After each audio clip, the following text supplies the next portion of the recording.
Bismillahirrahmanirrahim. Assalamualaikum dan salam Malaysia Madani. Seulas senyum buat para hakim yang arif bijaksana. Sekuntum salam buat guru-guru penyuluh cahaya. Sejambak hormat buat rakan-rakan pewaris bangsa. Izinkan saya menyulam bicara dalam nada cinta tentang sebuah anugerah yang kian terdera, iaitu alam semula jadi, warisan Tuhan yang semakin tenat dan terluka. Hadirin, pujangga ada berpesan, alam itu guru yang diam, namun ajarannya lantang. Sayang seribu kali sayang, hiruk pikuk pembangunan telah merobek heningnya rakus tangan manusia, membakar hijau bumi, menyesakkan nafasan langit, meracuni aliran sungai yang dulunya bening suci. Maka hari ini saya suguhkan kepada anda mauduk pidato kelestarian alam tanggungjawab generasi madani. Hadirin yang saya muliakan, tanyalah pada udara, mengapa kian tercemar? Tanyalah pada rimba, kemana hilangnya nyanyian unggas dan desiran daun?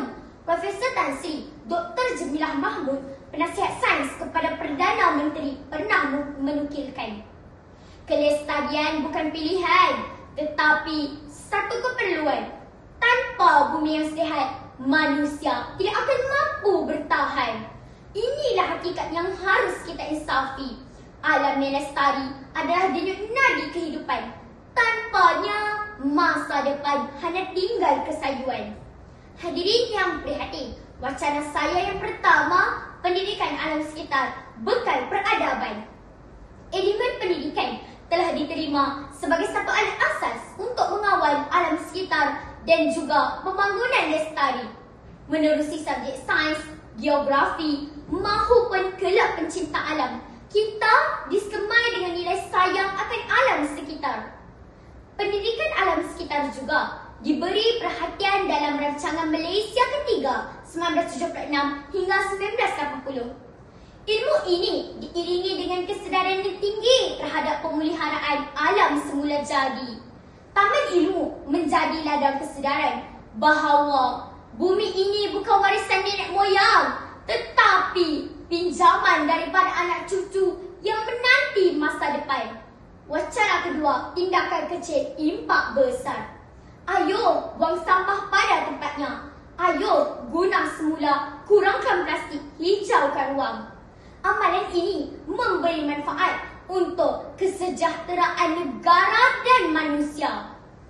Profesor Emeritus Tan Sri Dr. Zakri Abdul Hamid, tokoh alam sekitar negara, jika kita gagal melindungi alam hari ini, generasi akan datang akan membayar harganya dengan penderitaan. Apa yang kita lakukan, walaupun kecil, ada perbezaannya. Kita bukan generasi acuh tak acuh. Kita generasi madani celik ekologi. Kitalah barisan hadapan yang harus bangkit menyelamatkan bumi, bukan dengan senjata, tetapi dengan ilmu, tindakan dan kesedaran.